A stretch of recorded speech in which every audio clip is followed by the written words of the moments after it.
इस विश्लेषण में स्वागत है। आज की चर्चा एक बेहद ही दिलचस्प और सच कहूं तो हमारी जिंदगी के सबसे महत्वपूर्ण विषयों में से एक पर है, मैक्सवेल के नियम और क्लासिकल इलेक्ट्रोमैग्नेटिज्म। ये समीकरण ना भौतिक विज्ञान के सबसे खूबसूरत समीकरण माने जाते हैं। एक तरह से ये वो बुनियादी आधार हैं जिस पर हमारी पूरी की पूरी आधुनिक दुनिया टिकी हुई है।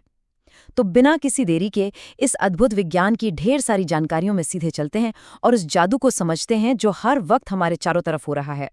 भाग 1 आधुनिक संचार का रहस्य। तो चलिए इस रहस्य में गहराई से उतरते हैं। क्या कभी इस बात पर ध्यान गया है कि हमारे चारों ओर एक अदृश्य ढांचा, एक इनविजिबल फ्रेमवर्क मौजूद है? एक ऐसी दुनिया जिसे आंखों से देखा तो नहीं जा सकता, परंतु जो हमारी हर रोज की संचार प्रणाली को चलाती है। जरा ध्यान दिया जाए कि ये अदृश्य तरंगे इंटरनेट, रेडियो और टेलीविजन को आखिर कैसे शक्ति प्रदान करती हैं। उदाहरण के लिए, हवा में से एक पूरी की पूरी भारी भरकम HD फिल्म बिना किसी तार के किसी भी डिवाइस पर तुरंत डाउनलोड हो जाती है। बिना किसी फिजिकल कनेक्शन के हवा के माध्यम से इतनी सारी सूचनाओं का आदान प्रदान किसी जादू से कम नहीं लगता है ना? पर आखिर इस रोजाना होने वाले जादू के पीछे का असली विज्ञान काम कैसे करता है? भाग 2 विद्युत चुंबकीय क्षेत्र। विद्युत चुंबकीय क्षेत्र यानी इलेक्ट्रोमैग्नेटिक फील्ड, ये क्लासिकल इलेक्ट्रोमैग्नेटिज्म का वो मूल आधार है जो तय करता है कि विद्युत क्षेत्र यानी इलेक्ट्रिक फील्ड और चुंबकीय क्षेत्र यानी मैग्नेटिक फील्ड एक दूसरे से आखिर जुड़ते कैसे हैं, साथ ही इनका आवेश यानी चार्ज और धारा यानी करंट के साथ कैसा रिश्ता है। इसे समझने के लिए एक बहुत ही बढ़िया कल्पना की जा सकती है। मान लीजिए कि हमारे चारों तरफ एक अदृश्य समुद्र है। इस समुद्र में जो चार्ज है वो बिल्कुल उन पत्थरों की तरह है जिन्हें पानी में फेंकने पर लहरें उठती हैं, और जो करंट है वो उन बहती हुई जलधाराओं की तरह है जो इस समुद्र को आकार देती हैं। इस इनविजिबल क्षेत्र के सारे रहस्यों को खोलने के लिए ना मैक्सवेल के समीकरण एक मास्टर की तरह काम करते हैं। तो मैक्सवेल के 4 मुख्य नियम हैं जो इस पूरे विषय का नक्शा तैयार करते हैं। इस विश्लेषण में हम देखेंगे, पहला गॉस का विद्युत नियम, दूसरा गॉस का चुंबकीय नियम, तीसरा फैराडे का प्रेरणा नियम और चौथा एम्पेयर मैक्सवेल नियम। ये दरअसल वो 4 स्तंभ हैं जिन पर आधुनिक भौतिक विज्ञान पूरी तरह से खड़ा है, और यही 4 नियम उस अदृश्य समुद्र को चलाते हैं। भाग 3 गॉस के 2 नियम। अब यहाँ सबसे दिलचस्प बात जो सामने आती है वो ये है कि इन शुरुआती 2 नियमों के बीच एक बहुत ही सीधा और गहरा अंतर है। एक तरफ गॉस का विद्युत नियम बताता है कि किसी बंद सतह से निकलने वाला कुल विद्युत फ्लक्स उस सतह के अंदर मौजूद कुल चार्ज के अनुपातिक होता है। सीधे शब्दों में कहें तो अगर अंदर चार्ज है तो बाहर फ्लक्स निकलेगा ही निकलेगा। दूसरी तरफ गॉस का चुंबकीय नियम एक बिल्कुल अलग तथ्य पेश करता है। ये बताता है कि मैग्नेटिक मोनोपोल्स का कोई अस्तित्व ही नहीं होता। ऐसा कोई अकेला चुंबकीय बिंदु हो ही नहीं सकता जहां से सिर्फ नॉर्थ या सिर्फ साउथ पोल निकले।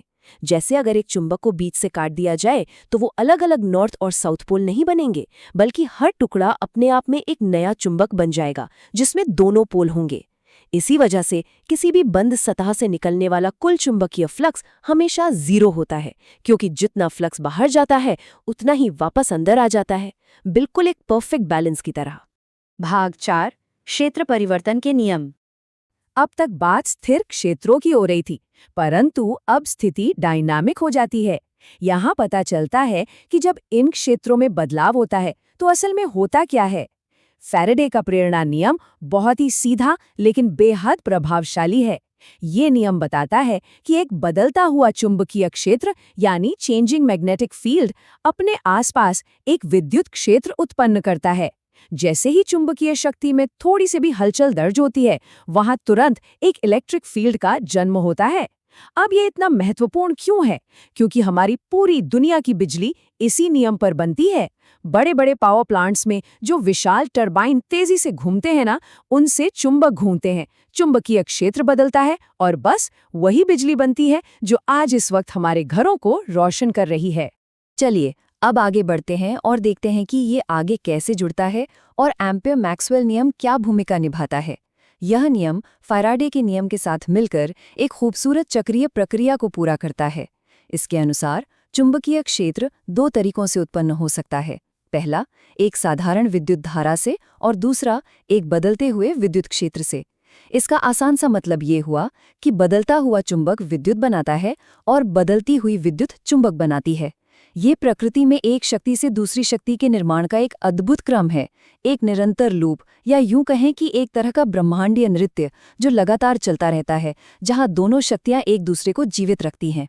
भाग 5, प्रकाश और वायरलेस तकनीक। तो सबसे अहम मुद्दा ये है कि जब इन चारों समीकरणों का आधार तय हो चुका है, अब हम इस विश्लेषण के सबसे रोमांचक, सबसे क्लाइमैक्स वाले हिस्से पर आते हैं। इन गणितीय समीकरणों ने असल जिंदगी में क्या क्रांति लाई है? ये समीकरण बिल्कुल स्पष्ट रूप से दिखाते हैं कि प्रकाश यानी लाइट और कुछ नहीं बल्कि एक विद्युत चुंबकीय तरंग है। यहाँ ये ध्यान देने वाली बात है कि मैक्सवेल से पहले इंसानियत को पता ही नहीं था कि आखिर लाइट दरअसल है क्या। इन 4 साधारण से दिखने वाले गणितीय सूत्रों ने पूरी इंसानियत के सामने ये सबसे बड़ा रहस्य खोलकर रख दिया।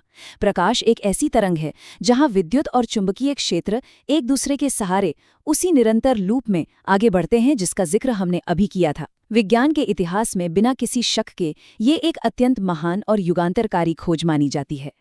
और ये इस बात को बखूबी दर्शाता है कि हमारी आधुनिक दुनिया का पूरा संचार इन्हीं सिद्धांतों पर निर्भर करता है। शुरू में हमने जिस अदृश्य जादू की बात की थी ना, उसका असली कारण यही गणित है। इन्हीं नियमों के कारण वायरलेस कम्युनिकेशन, रेडियो, टेलीविजन और आज का इंटरनेट जैसी तकनीक संभव हो पाई है। आज की वाईफाई और मोबाइल फोन की तकनीक असल में इन्हीं तरंगों के हेर-फेर पर आधारित हैं, जिनकी भविष्यवाणी मैक्सवेल ने इतने साल पहले की थी। जो समीकरण कभी सिर्फ एक कागज पर लिखे गए थे, आज वही समीकरण हवा के माध्यम से पूरी दुनिया का डेटा संचारित कर रहे हैं और हम सबको एक दूसरे से जोड़ रहे हैं। ये सच में कमाल है। इस विश्लेषण में हमने एक बहुत ही रोचक सफर तय किया है, स्थिर आवेशों और फ्लक्स से लेकर बदलते क्षेत्रों के उस ब्रह्मांडीय नृत्य तक, और अंत में उस प्रकाश तक जिसे हम हर रोज देखते हैं। इन समीकरणों ने हमारे चारों ओर की अदृश्य दुनिया को न सिर्फ स्पष्ट किया बल्कि आधुनिक तकनीक को भी जन्म दिया। लेकिन इस अनंत ब्रह्मांड को देखते हुए एक गहन विचार सामने आता है। ऐसी और कौन-कौन सी अदृश्य शक्तियां हैं जो इस ब्रह्मांड को आकार दे रही हैं, जो अभी भी छिपी हुई हैं और समझे जाने की प्रतीक्षा कर रही हैं? यह एक ऐसा प्रश्न है जो विज्ञान के इस सफर में निरंतर आगे बढ़ने और नई खोजें करने की प्रेरणा देता रहता है।